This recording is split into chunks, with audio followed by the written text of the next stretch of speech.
ಚಿತ್ರದುರ್ಗ ಜಿಲ್ಲೆಯಲ್ಲಿ ಪೆಟ್ರೋಲ್ ಮತ್ತು diesel mafia ಎಗ್ಗಿಲ್ಲದೆ ನಡೆಯುತ್ತಿದೆ.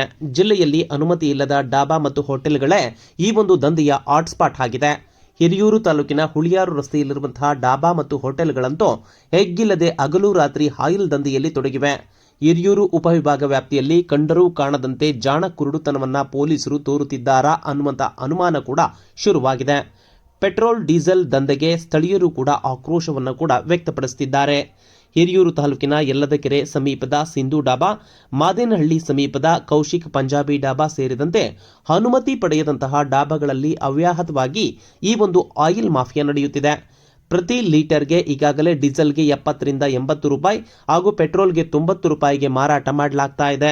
ಈ ಬಗ್ಗೆ ಈಗಾಗಲೇ ರಾಜ್ಯ ಗುಪ್ತಚರ ಇಲಾಖೆಯು ಕೂಡ ರಾಜ್ಯ ಸರ್ಕಾರಕ್ಕೆ ಮಾಹಿತಿ ನೀಡಿದ್ದು, ಮುಂಬರುವ ದಿನಗಳಲ್ಲಿ ಸ್ಥಳೀಯರು ಪ್ರತಿಭಟನೆ ನಡೆಸುವಂತಹ ಸಾಧ್ಯತೆ ಇದೆ ಎಂದು ಕೂಡ ಈಗಾಗಲೇ ರಾಜ್ಯ ಗುಪ್ತಚರ ಇಲಾಖೆ ಸರ್ಕಾರಕ್ಕೆ ವರದಿಯನ್ನು ಕೂಡ ನೀಡಿದೆ.